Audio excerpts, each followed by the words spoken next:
பேசுகிறாய் கண்ணம்மா, சாத்திரம் ஏது கடி, ஆத்திரம் கொண்டவர்க்கே கண்ணம்மா சாத்திரம் உண்டாடி.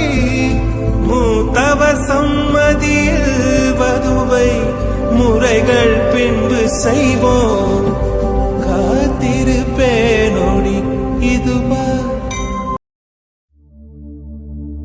சுட்டும் விழிச்சுடர்தான் கண்ணம்மா, சூரிய சந்திரரோ வட்ட கரிய விழி கண்ணம்மா, வனக்கருமை கொள்